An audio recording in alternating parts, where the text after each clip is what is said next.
نحمده ونصلي على رسوله الكريم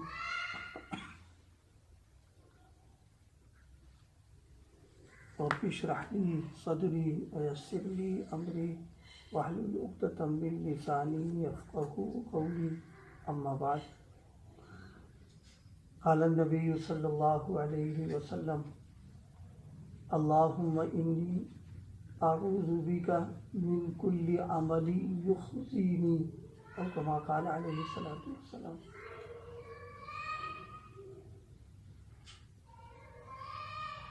اس وقت آپ صلی اللہ علیہ وسلم کی دعاؤں میں سے ایک دعا آپ حضرات کے سامنے اس کو پڑھا ہے، اسی کے تعلق سے کچھ باتیں عرض کرنی ہے۔ سب سے پہلے بنیادی طور پر ایک بات ذہن میں رکھنے کی ہے، اللہ تعالیٰ کے دو حق ہیں، ایک حق ہے عظمت اور ایک ہے محبت۔ کیونکہ بہت سارے حقوق ہیں، ان سب حقوق کو اگر غور کیا جائے تو ان دو میں آ جاتے ہیں، اللہ تعالیٰ کی عظمت اور دوسرے اللہ تعالیٰ کی محبت۔ بڑائی اللہ ہی کے لیے ہے، اللہ سب سے بڑا ہے، اس سے بڑا کوئی نہیں۔ دنیا میں جتنے ہم کو یہ بڑے نظر آتے ہیں، کوئی کرسی والا، کوئی عہدے والا، کوئی مال والا، کوئی یہ کوئی وہ، یہ سب بڑائی بس ہمارے اپنے دیکھنے کے اعتبار سے، اور یوں کہہ لیں کہ وہ بڑائی ان کی اپنی ذاتی نہیں ہے بلکہ اللہ تعالیٰ کی عطا کی ہوئی۔ اگر بڑائی ذاتی ہوتی تو عہدے والا ہمیشہ مرتے دم تک عہدے پر رہتا، مال والا ہمیشہ مالداری پر رہتا، وہ اور بھی جتنی چیزیں ہماری نظروں کے اندر بڑائی کی وہ ہمیشہ، حالانکہ ہم دیکھتے ہیں کہ انقلابات آتے رہتے ہیں۔ آج ایک آدمی اقتدار پر ہے، کل وہ پیدل ہو گیا، ایک پیدل ہے وہ اقتدار پہ آ گیا۔ تو یہ خود اس بات کو بتا رہا ہے کہ بڑائی جو ہے، یہ سب جو دنیا میں نظر آ رہی ہے وہ صرف عطائی ہے، دی ہوئی ہے۔ اور بہت سمجھنے کے لیے آسان تعبیر ہے، حکومتیں جمہوری چونکہ ملک ہے تو جس کو وزارت ملی ہے، وزارت عظمیٰ، بہت بڑا عہدہ ہے، لیکن وہ سب ممبران کی حمایت پر ہے۔ جس دن ممبران مخالفت پر آ جائیں اور اس کی حمایت ختم ہو جائے تو معلوم ہے یہ جو بڑائی جو کچھ نظر آ رہی ہے یہ ذاتی نہیں ہے، بس یہ تو دی ہوئی ہے۔ جب تک ان کی آتا ہے ٹھیک ہے، جس دن ختم ہو جائے گا معاملہ۔ لیکن اللہ تعالیٰ کے لیے جو بڑائی ہے اور اس کی جو عظمت ہے وہ کسی کی دی ہوئی نہیں، اس کی اپنی ذاتی۔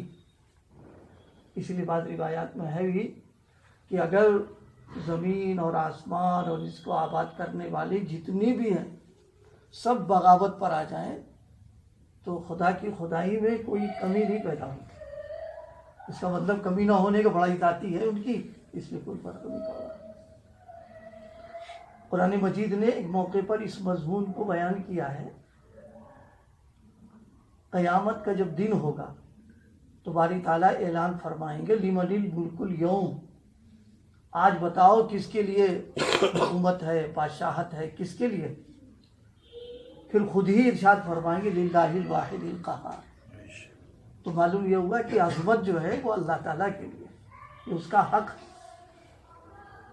جب اس کا حق ہے تو ظاہر سی بات ہے ہر وہ کام جو اس کی عظمت کے، اس کی بڑائی کے خلاف ہے، اس کو کرنا یہ اللہ تعالیٰ کی گویا مقابلہ کر رہا ہے شخص، یعنی گویا اس کی عظمت کے خلاف معاملہ کر رہا ہے، جو انتہائی جرم کی بات ہے۔ دوسرا حق میں نے عرض کیا محبت، محبت اس لیے کہ باری تعالیٰ کے انعامات، احسانات، اکرامات، نوازشیں اتنی زیادہ ہیں کہ بس ہمارا وجود ہی ایک بہت بڑی اللہ کی نعمت ہے. اور پھر ہمارے وجود کے لیے جتنی چیزوں کی ضرورت پڑ رہی ہے وہ بھی سب اللہ کی نعمت ہی، اس کے احسانات ہیں وہ. اور ظاہر ہے مشہور ہے الانسان و عبد الاحسان. انسان جو ہوتا ہے وہ احسان کا بندہ بن جاتا ہے. دیکھیے تجربہ کرنا ہو، کیونکہ سفر ہم لوگ رہتے رہے، سفر میں گرمی کا زمانہ شدید ہو اور معلوم ہے اپنے پاس پیاس پانی کا کوئی انتظام نہیں ہے، اور کوئی مسافر میں یا کوئی شخص جو ہے ٹھنڈا گلاس پانی کا لا کے ہمیں دے دے اور ہم اسے پئیں، تو اگر طبیعت میں اس کی شرافت ہے تو جب یہ واقعہ یاد آئے گا تو اس کا احسان مند ہوگا کہ اس نے ان پر احسان کیا ہے. کتا ایک جانور ہے، بھوکا پیاسا پڑا ہو اور آپ اس کو 1-2 وقت کھانا پانی دے دیں، وہ تک احسان مانتا ہے کہ در پہ پڑ جاتا ہے، اور در پر پڑھ کے اس در کی نگرانی اور اس کی حفاظت سب کچھ کرتا ہے، مالک کی وفاداری کرتا ہے. کاہے کی کر رہا ہے؟ وہ احسان کی بنیاد پر کر رہا ہے. تو ظاہر کہ اللہ تعالیٰ کے تو بہت سارے احسانات، ان احسانات کو تو کوئی شمار کر ہی نہیں سکتا ہے. تو ایک حق میں نے عرض کیا عظمت، اور دوسرا حق عرض کیا میں نے محبت. عظمت کے بھی اسباب ہیں اور محبت کے بھی اسباب ہیں. ان دونوں کے 2 تقاضے ہیں. محبت کا تقاضا یہ ہے اطاعت و فرما برداری کرنا، اور عظمت کا تقاضا ہے کہ نافرمانی سے بچنا. یہ جتنے حاکم حکام ہوتے ہیں ان کے جو ماتحتین ہیں، ملازمت کے زمانے میں بہت سارے معاملات ایسے پیش آتے ہیں جو مزاج کے خلاف ہوتے ہیں، اور اندر سے جی ایسا ہوتا ہے کہ بس ابھی ہم کچھ کر دیں، لیکن وہ کرسی ان کے لیے معنی بن جاتی ہے کہ اگر ہم نے کچھ کر دیا تو یہ قلم گھما کے پتہ نہیں کیا کر دے گا ہمارے اوپر. یعنی ایک عارضی حکومت کا یہ اثر ہوتا ہے. تو ظاہر ہے کہ باری تعالیٰ کی عظمت کا تو کوئی ٹھکانہ ہی نہیں. العظمت للہ، عظمت تو انہی کے لیے. اسی لیے علماء نے لکھا ہے اللہ کی عظمت کا جتنا زیادہ استحضار ہوگا اور اللہ تعالیٰ کی بڑائی کا اور اللہ تعالیٰ کے کبریائی کا جتنا آدمی کے دل و دماغ میں رچا بسا رہے گا، انشاءاللہ گناہ اتنے کم سے کم ہوں گے. کیونکہ جب یہ ہے کہ صاحب اللہ ہر جگہ موجود ہے تو اپنی عظمتوں کے ساتھ موجود ہے، وہ اپنی بڑائیوں کے ساتھ موجود ہے، تو اب اس کے سامنے ہم گناہ کریں تو ہمت ہی نہیں کر سکتا آدمی.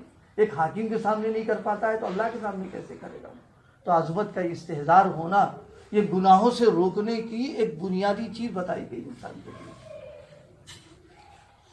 ایک بات یاد آئی اسی پر، اذان میں 4 مرتبے تکبیر کہی جاتی ہے، اللہ اکبر اللہ اکبر اللہ اکبر اللہ اکبر. اللہ سب سے بڑا، اللہ سب سے بڑا. اس میں ایک حکمت ہے، کیونکہ پوری کائنات کا جو وجود ہے 4 عناصر سے ہوا ہے، آگ، ہوا، پانی، مٹی، اور ضروریات زندگی انہی 4 سے ہماری وابستہ ہے. ہمارا وجود بھی انہی پر ہے، ضروریات بھی انہی سے وابستہ ہے. تو اذان میں 4 مرتبے کہلا کے اعلان کرا کے بتایا دیکھو مومن اور موحد جن چیزوں سے تمہاری ضرورت کو ہم نے وابستہ کر دیا ہے، بڑائی ان کے دل میں نہ آئے، بڑائی میرے دل میں آئے، میری آئے تمہارے دل میں، کہ میں نے ان میں وہ تاثیر پیدا کر دی جس سے تمہاری ضرورت پوری ہو رہی ہے. اور میں اتنی قدرت والا ہوں کہ اس تاثیر کو اگر میں کھینچنا چاہوں تو میں کھینچ سکتا ہوں. یعنی پانی موجود ہو اور پیاس نہ بجھے، پیتا چلا جائے. بعض بیماریوں میں ایسا ہوتا ہے کہ پانی پیتے چلے جا رہے، پیاس بجھ نہیں رہی انسان کو. آگ موجود ہے اپنی اصلی شکل میں، جلانے کی تاثیر اللہ لے سکتا، واقعات پیش ہو چکے ہیں. تو اللہ اکبر کے ذریعے سے اعلان کراتے ہیں کہ بریائی میرے لیے ہے، کسی اور کے لیے نہیں ہے. یہ میں نے عرض کیا کہ اللہ کے 2 حق ہیں، ایک عظمت، ایک محبت. عظمت کے تعلق سے عرض کیا ہے کہ عظمت جو ہے یہ جتنی زیادہ بڑھتی چلی جائے گی، اسی لیے فرمایا کہ کائنات کی تخلیق پر اور خود اپنی تخلیق پر کبھی بیٹھ کر کے غور کیا. جتنا زیادہ غور کرے گا اتنا ہی زیادہ اللہ کی عظمت کا استحضار ہوتا چلا جائے گا کہ کتنی بڑی ذات ہے وہ، کہ اس کی عظمت کا ہم تصور اپنے ذہن اور دماغ سے کر ہی نہیں سکتے. لیکن اس کو کرنا تاکہ عظمت پیدا ہو، اور عظمت جب پیدا ہوگی تو گناہ کم سے کم ہوتا چلا جائے گا۔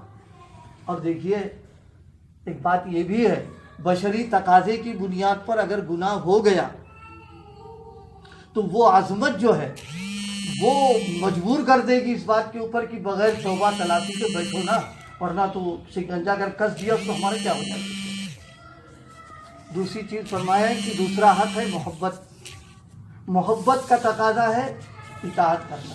آدمی محبت میں بالکل دیوانہ ہو جاتا ہے، محبوب کچھ کہہ دے فوراً اس کے تقاضے پر عمل کرنا، اس کو پورا کرنا۔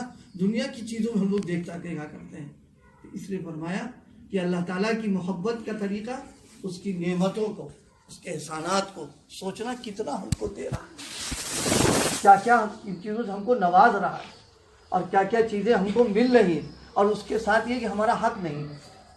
ایک تو یہ کہ حق کے طور پر ملے، اور یہ کہ نہیں وہ بلا حق کے ہم کو دے رہا۔ اس لیے اللہ تعالیٰ کی ایک صفت ہے کریم۔ کریم کہتے ہی ہے کہ جو بغیر استحقاق کے دینے والا ہے، اس کی شان ہے یہ تو کہ بغیر استحقاق کی عنایت فرما رہے ہیں۔ اس کو ہم جتنا زیادہ سوچتے رہیں، خاص طور سے کسی ایسے شخص کو جو کسی نعمت سے وہ محروم ہے اور ہم کو ملی ہوئی ہے، اس کو آدمی سوچے تب زیادہ استحضار ہوتا ہے کہ واقعی بہت بڑی نعمت ہم کو ملی۔ اسی بنا پر حدیث کی ایک تعلیم ہے کہ اگر کسی کو مصیبت و پریشانی میں دیکھو تو فوراً دعا پڑھو، الحمدللہ الذی عافانی مما ابتلاک بہ وفضلنی علی کثیر ممن خلق تفضیلا۔ یہ وہی کہ وہ نعمت سے محروم ہے، پھنسا ہوا ہے، ہم کو ملی ہوئی ہے، تو فوراً اللہ کا شکر ادا کر رہے ہیں۔ تو اس وقت میں نے عرض کیا اللہ کے دو حق، ایک حق ہے عظمت، ایک ہے محبت۔ عظمت اور محبت دونوں میں اعتدال ضروری ہے، یہ ذہن میں رہے۔ اگر زیادہ ہو گیا مسئلہ، عظمت بہت بڑھ گئی تو مارے خوف کی حالت خراب ہو جائے گی انسان کی، پھر تو وہ کوئی کام ہی نہیں کرے گا، ڈر کے مارے چھوڑ بیٹھے گا بالکل۔ اور محبت میں اگر زیادتی پیدا ہو گئی تو پھر آدمی جری ہو جائے گا، اور اس جرت کی بنیاد کے اوپر وہ پھر ایک دم انسان کو اندھا بنا دے گی، وہ جو شریعت میں چیزیں جائز نہیں وہ تو کرنا شروع کر دے گا۔ وہ ایک واقعہ لکھا ہے مولانا رومی نے کہ کہیں سے گزر رہے تھے تو ایک وہ چرواہا وہ بیٹھا ہوا اکیلے میں، اور اللہ تعالیٰ سے اپنی فریاد کر رہا ہے اور اپنی محبت کا اظہار کر رہا ہے کہ اللہ اگر تو یہ ہوتا تو سر میں تیل ڈالتا، میں تیرا پیر دباتا، میں یہ کرتا، میں وہ کرتا۔ حضرت موسیٰ علیہ السلام نے سنا جلالی آدمی، تو اس کو حضرت نے جو ہے تنبیہ کی تو ایک دم گھبرا گیا۔ واقعہ لمبا ہے، مجھے صرف اتنا عرض کرنا، محبت میں اعتدال، افراط و تفریط نقصان دہ چیز ہے۔ ہم لوگ تجربہ کر رہے ہیں، بزرگوں کے سلسلے میں محبت میں غلو ہوا، ان کو پتہ نہیں کہاں سے کہاں پہنچا دیا اٹھا کر کے۔ اس لیے عظمت بھی اعتدال سے ہو، محبت بھی اعتدال سے ہو۔ محبت کا تقاضا ہے اطاعت کرنا، اور عظمت کا تقاضا ہے گناہوں سے بچنا۔ اب جو میں نے روایت پڑھی اسی کے تعلق سے بس چند باتیں اور عرض کرنا ہے۔ ہمارا ہر عمل اگر اطاعت کی شکل میں ہے تو اس میں محبت کی چھاپ اور محبت کی بو اور خوشبو آنا چاہیے، اور گناہ سے اگر بچ رہے ہیں تو اس کے اندر عظمت کا اس کا ہونا چاہیے کہ کسی مخلوق کے ڈر سے نہیں ڈر چھوڑا ہم نے اس کو صرف اللہ کے اس سے چھوڑا۔ یہ دونوں چیزیں انسان کے اندر ہونا اعمال کے اندر ضروری ہے۔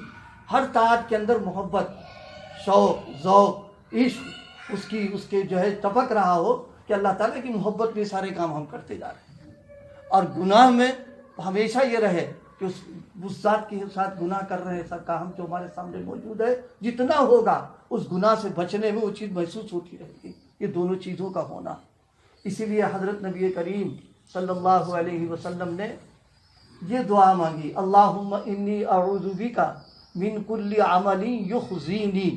یہ دعا مانگنے کی ہے، اہتمام کے ساتھ مانگنا کہ اللہ ہر اس عمل سے مجھ کو بچا دیجئے جو قیامت کے دن رسوائی کا ذریعہ بنے گا۔ ہم جو بھی اعمال کریں، تنہائی میں کر رہے ہوں، مجمع کے اندر کر رہے ہوں، اور چاہے وہ اچھا ہو برا، کوئی بھی عمل ہو، بعض اوقات نفسانیت کا اتنا غلبہ ہمارے اوپر آج ہو جاتا ہے کہ ہم سوچتے کوئی دیکھ نہیں رہا، چلو اسے کر گزرو، ہوتا ہے بہت بہت ایسا ہو جاتا ہے۔ یہ مومن کو اتنی غفلت نہیں ہونا چاہیے، مومن کو اتنی غفلت نہیں ہونا چاہیے، کیونکہ ہم جس ذات کے اوپر ایمان لے کر کے آئے ہیں وہ ذات جو ہے ہر وقت جاگ رہی ہے، بیدار ہے، ہر ہماری چیزوں نقل و حرکت سب اس کے سامنے سب موجود ہے وہاں پر ہے، لہذا یہ چیز اس کے اندر نہیں ہونا چاہیے کہ اس وقت تو کوئی دیکھ نہ کر لیں۔ حضرت عطا ابن ابی رباح بہت بڑے تابعی بھی ہیں، حضرت امام بخاری رحمۃ اللہ علیہ نے ان کے اقوال بھی نقل فرمائے بخاری شریف میں۔ انہوں نے ایک موقع پر بڑی قیمتی بات ارشاد فرمائی، انہوں نے فرمایا کہ اللہ پاک نے مجھے الہام کیا ہے کہ میں مخلوق سے اور بندوں کو یہ پیغام میں پہنچاؤں کہ میرے بندو، تم جب گناہ کرتے ہو تو گناہ کے وقت میں تم سارے پردے ڈال دیتے ہو، چھپانے کی ساری تدبیریں کر لیتے ہو، کیا میں ہی سب سے کمزور ہوں کہ تم مجھ سے جو ہے چھپنے کی کوشش نہیں کرتے؟ یہ چیز جو ہے، یہ نفس اور شیطان بات کو اتنا غالب آ جاتا ہے، اس غلبے میں وہ ایسا بہانہ بتا دیتا ہے کہ ارے بھائی یہ سب تو کچھ نہیں۔ اور گناہ کے ہونے کی سب سے بڑی علامت ہی یہی ہے کہ اس کے کرنے کے وقت تقاضا ہوگا کہ چھپ جائے آدمی، اس عمل کو کوئی حرکت کو دیکھ نہ سکے۔ لیکن جو ذات ہم کو پیدا کرنے والی ہے اور ہمارے اعمال کی خالق ہے، اس نے ایسا نظام بنا دیا ہے وَوَجَدُوا مَا عَمِلُوا حاضرا، کہ تم جو کچھ کرو گے قیامت کے دن سب تمہارے سامنے آ جائے گا۔ احادیث میں فرمایا کہ جو گناہ ہم کرتے ہیں اس گناہ کی وہی شکل قیامت کے دن اللہ تعالیٰ سامنے کر دیں گے، باقی گھبرائے گا اس کو دیکھ کر کے۔ شراب پینا ہے تو شراب پینے کے وقت کی جو کیفیت ہوتی ہے وہ بالکل اللہ مجسم شکل میں لا کے سامنے کر دے گا۔ مثلا رشوت لی ہے، سود کیا ہے، زنا کا معاملہ کیا ہے، وہ ایسی شکل پہ ہوگا کہ آدمی گھبرائے گا، اپنے بھاگنے کی کوشش کرے گا کہ ہم ہٹ جائیں، لیکن ظاہر ہے وہ نظام خدا بندی ہے، عمل عامل سے نہیں ہٹا پائے گا، وہ تو وہاں موجود رہے گا، سارا ریکارڈ سامنے رہے گا۔ تو اس سے جو میں نے توجہ دلانے کے لیے بات عرض کی ہے، محبت اور عظمت، یہ محبت اور عظمت دونوں چیزیں اعمال میں اس کا اثر ہونا، اللہ پاک ہم کو اس کی توفیق عطا فرما دے کہ عظمت کی بنیاد پر جو اعمال ہو رہے ہیں اس میں عظمت کا اثر ہو، اور محبت والے جو اعمال ہیں اس میں محبت کا اثر ہو، تاکہ قیامت کے دن یہ ہمارے اعمال خود بولیں گے کہ ہاں یہ اللہ کی محبت بھی ہے اس کے پاس، اللہ کی عظمت بھی اس کے پاس ہے۔ اور اگر معاملہ گڑبڑ ہے تو فرما دیا کہ دیکھو پھر تو اعمال ہمارے سامنے رہیں گے، پھر جیسا عمل ہوگا ویسا اللہ تعالیٰ کا معاملہ کیا جائے گا۔ اور اعمال کے سلسلے میں محبت، اللہ کی محبت میں جو عمل کیا جا رہا ہے اس عمل کا معیار یہ ہے حضرت نبی کریم صلی اللہ علیہ وسلم کی اتباع۔ محبت تو اللہ کی ہے، وہ اللہ کے لیے کرنا، اخلاص وہ ہے، سب موجود ہمارے پاس ہے، لیکن وہ عمل کی ظاہری شکل و صورت میں اتباع ہونا ضروری۔ اگر اتباع نہیں ہے تو ظاہر سے وہ تو گڑبڑ ہو جائے گا سارا معاملہ اس کے اندر لا کر کے۔ تو آپ نے ارشاد فرمایا کیا بج گیا، وقت ہو گیا، کتنا ٹائم؟ 40 منٹ، مغرب میں 40 منٹ، 25 منٹ، 35 منٹ۔ تو میں نے دو باتیں عرض کر دی، ایک بات عرض کی ہے عظمت اور دوسری بات عرض کی ہے محبت۔ عظمت بھی پیدا کرنا ہے، محبت بھی پیدا کرنا ہے۔ بس آخری بات یہ ہے کہ یہ دونوں چیزیں کہاں سے ملیں گی؟ یہ بھی تو ہے، ظاہر ہے کہ چیزیں کتابوں میں نہیں مل پائیں گی، یہ چیزیں معلومات سے نہیں ہو پاتی ہیں، یہ چیزیں ریسرچ سے، تحقیق سے، مطالعے سے نہیں مل پاتی ہیں۔ ان چیزوں کے لیے اہل محبت کی صحبت اور اہل عظمت کی صحبت، جن کے دلوں میں عظمت اللہ کی ہے اور جن کے دلوں میں اللہ کی محبت ہے، ان کے ساتھ ربط ضبط، آنا جانا، تعلق پیدا کرنا، ان کی صحبتوں میں بیٹھنا، یہ نعمتیں وہاں ملیں گی۔ کتابوں سے تعریف تو معلوم ہو جائے گی کہ عظمت کسے کہتے ہیں، محبت کسے کہتے ہیں، عظمت کی حقیقت کیا ہے، عظمت کے لیے کیا کیا چیزیں کرنا، یہ تو سب مل جائے گا کتابوں میں، لیکن یہ کہ وہ ملے گی کہاں سے، وہ کتابوں سے نہیں مل پائے گی۔ یہ وہ چیز ہے کہ بڑے بڑے علماء، بڑے بڑے علم والے، جن کو ہم جبال علم کہہ سکتے، پہاڑ تھے، ان کو بھی اس چیز کے لیے ضرورت پڑ گئی کہ انہوں نے جا کر کے اللہ والوں کی بزرگوں کی صحبتوں میں رہے، تب یہ چیز ان کو ملی۔ آج معاشرے میں جو بے راہ روی پیدا ہو رہی ہے اور معاشرے کے اندر جو آزادی آتی چلی جا رہی ہے، اس کی بنیاد یہ ہے کہ معاشرہ جو ہے اس میں یہ دونوں چیزیں ختم ہو چکی ہیں، نہ عظمت باقی رہی نہ محبت باقی رہی۔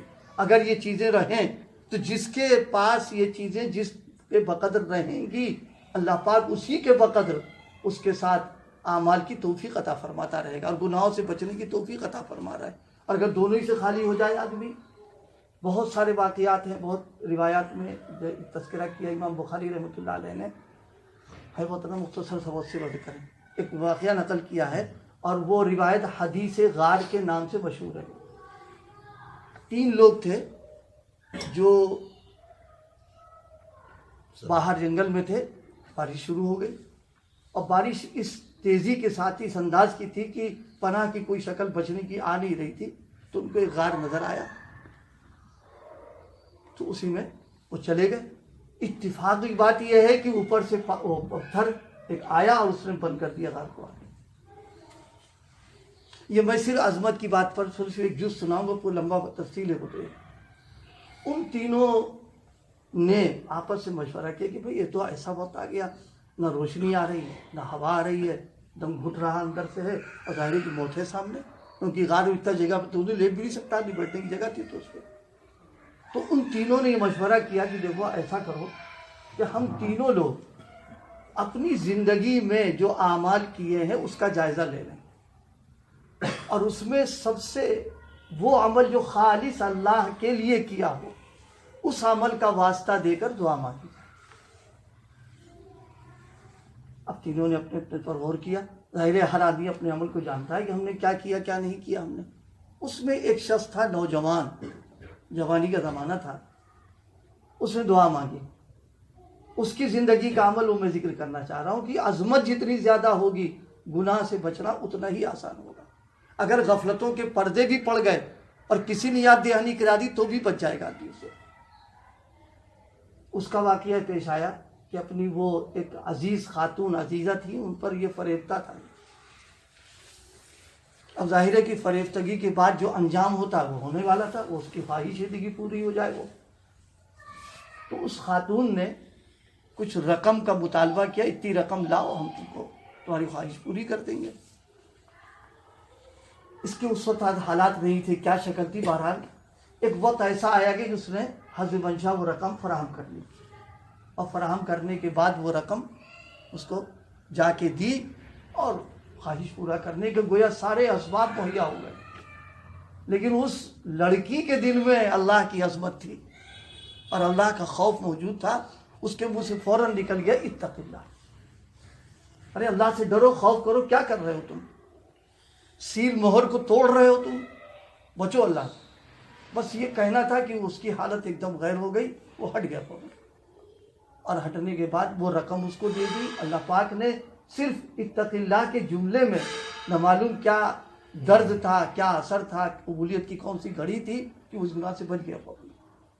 اس سے دعا مانگی کہ اللہ یہ خالص میں نے آپ کی عظمت اور بڑائی ڈر کی بنیاد پر میں نے یہ عمل کیا ہے، اگر یہ آپ کی بارگاہ میں قبول ہے تو اس کی برکت سے یہ مصیبت ٹال دیجیے۔